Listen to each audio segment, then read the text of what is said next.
Assalamu alaikum. May peace be upon you all, and still good morning. I'm here to share with you my thoughts on returning to this Constitution's path of moderation. Our nation seems to be undergoing some turmoil or turbulence in the area of race and religious relations, and in our partnership with our sister states of Sabah and Sarawak. It was not always like that. Till the 80s, for about 30 years after Merdeka, we were regarded as a shining example by many nations of Asia and Africa as an exemplar of successful intercommunal relationships.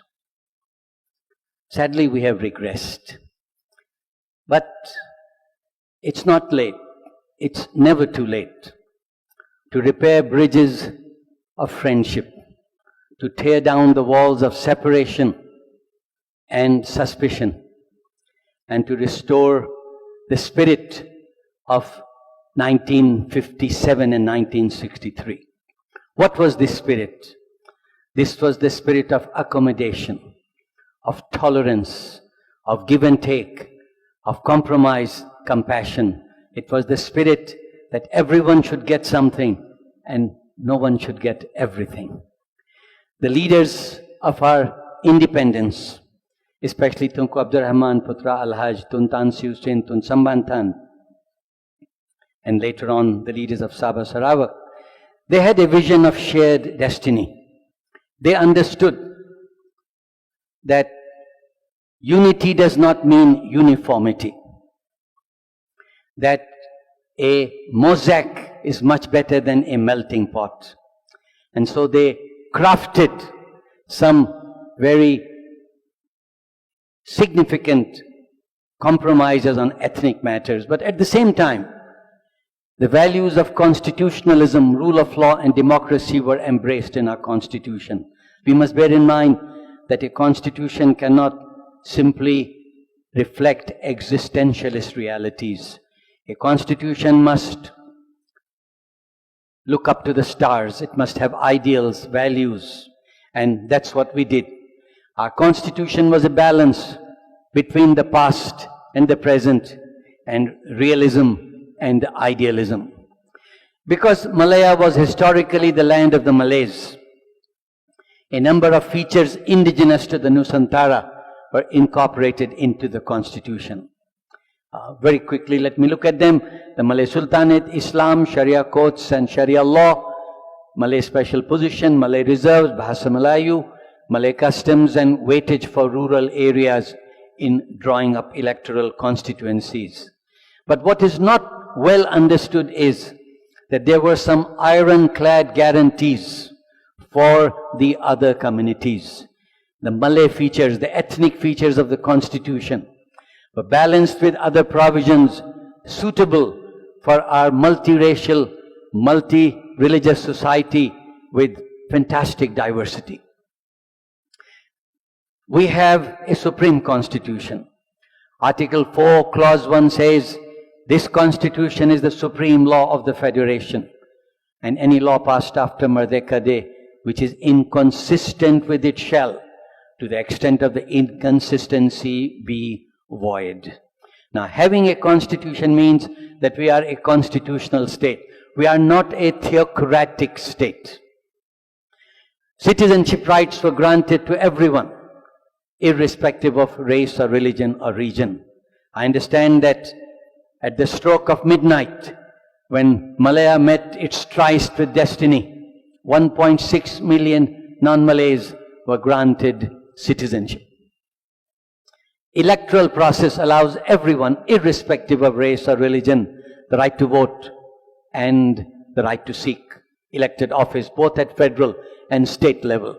Human rights, the chapter on fundamental liberties, Articles 5 to 13, is available to all. Federal posts, whether in the judiciary or executive or legislature or on the constitutional commissions, are available to all without distinction of race or religion, except in relation to the Yang di Pertuanagong and the sultans who must of course be Muslim and Malays. All this talk that you have heard about a non-Malay or non-Muslim cannot be the Attorney General or Chief Justice or Finance Minister. This is all politics. It has nothing whatsoever to do with our federal constitution. Education at the primary, secondary level is free. It's available to all, and you'll all agree with me. Education is the best factor for upward mobility. Sabah and Sarawak are different. They have distinctiveness in many, many ways, and understandably, the constitution gives them a fair amount of autonomy, special rights in the executive, legislative, judicial and financial field. I know not everything is working smoothly, but we are working on it. The point is this: the Constitution recognizes their special rights.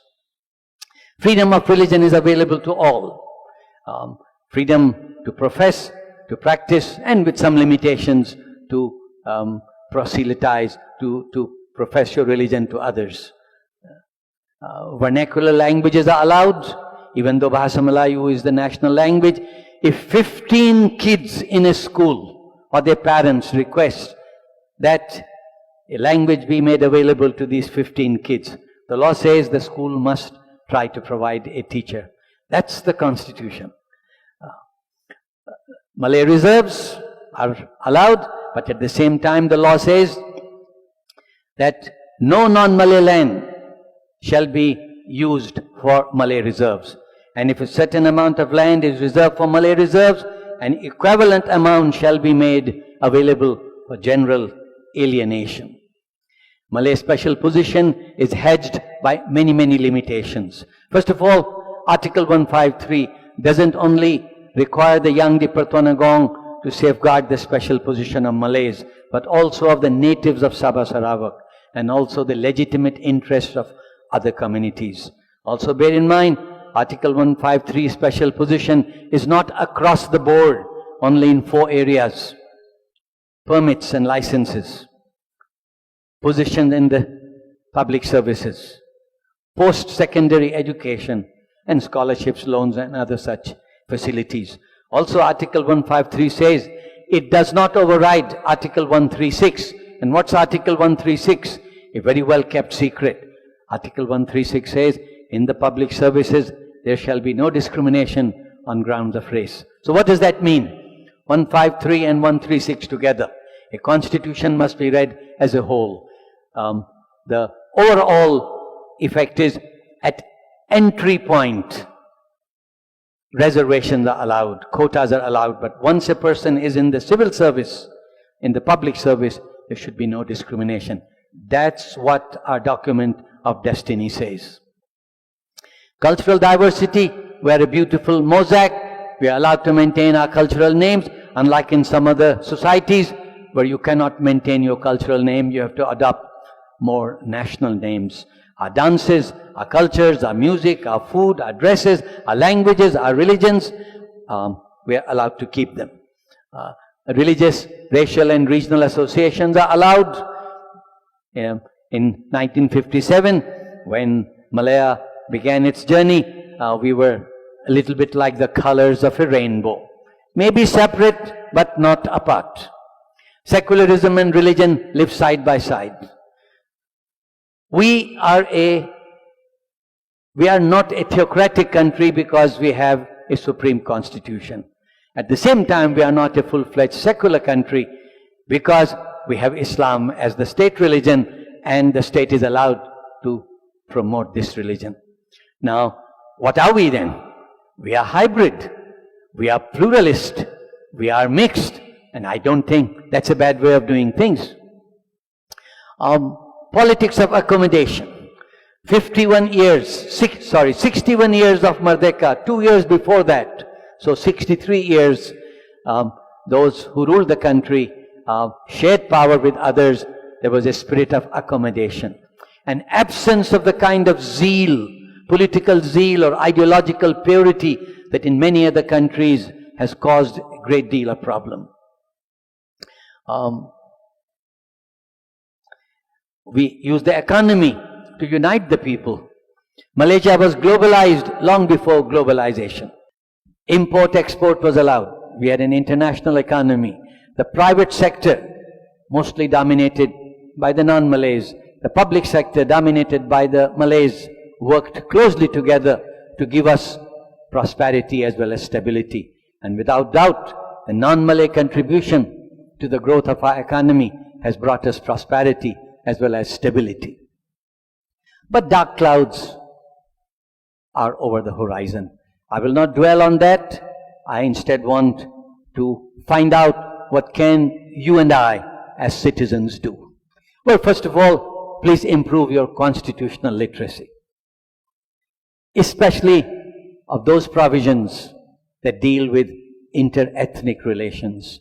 Our constitution, with all its flaws, was a masterpiece in terms of accommodating conflicting interests and trying to walk the middle path.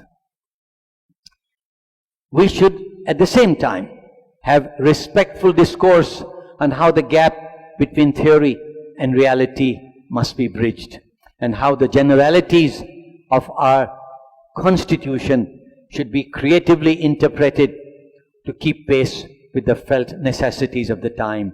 Law can never stand still, the constitution can never stand still, and we need to examine respectfully how the constitution can keep pace with the emerging demands and expectations. We must recognize our diversity as an asset. The diversity, the heterogeneity, the multiculturalism, the glittering diversity that we have, it's not going to go away. Let's come to terms with it. Let's harness it. If our Mukhtar Daharis and Siddiqs and Sochin Ans and Pandelas and Nicole Davids, they could all come together, hold hands and put their heads together, there is nothing this nation cannot achieve. We should recognize that our cultures are intermingled. Most of us here, if not all of us, actually are people with diverse backgrounds, diverse cultural, racial backgrounds. The only problem is we are in denial. We are in denial about our mixed heritage. If we could recognize that the rivers of our life have been fed by streams from many, many cultures and civilizations, then we could begin to see the other as a close or distant cousin. Replace ethnic lens with recognition of multiple identities. We all stand at the center of a large number of circles of loyalty, not only to race or religion, but to profession, to our neighborhood, to our employer, to our club, to our hobbies. Multiple identities. Let's emphasize that and build bridges with others in each of our circle of loyalty. We must abhor racism. By racism I mean looking down on other races or religions, having a hatred for them, trying to keep them down. Racism is to be distinguished from racial consciousness. It's all right to want to bring about the upliftment of a group or community or race or religion, not necessarily your own. I could, for example, work for the upliftment of the Orang Asli. That is also consciousness, but that's not racism. There is no need to bring down others. There are two ways of rising in life. One is with your hard work, determination, perseverance, go as high as your wings can take you. The other is try to bring the other down. There is no need to bring the other down. Adopt moderation as a way of life. By moderation I mean absence of extremism, a willingness to reconcile, a willingness to listen, to harmonize conflicting interests, the middle path. Recognize human rights for all. The timekeeper is showing me the lights, but I forgot to tell them I'm colorblind. My whole talk is about being colorblind. Anyway, I'll compromise with you. I'll walk the middle path. Just give me half a minute more. Recognize human rights for all. Not only my rights, the rights of others. the first function of freedom should be to free someone else. Welcome social engagement, but accept differences. There are no absolute truths. Whenever you have an opinion, please accept someone else may have a different opinion. The garden of knowledge has many, many views. It depends on which window you are looking through. While venerating our religion, we must not condemn other faiths. We must not stereotype any race or religion.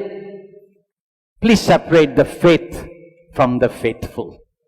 There are in every religion, every race, there are good people, people with hearts that are full of love.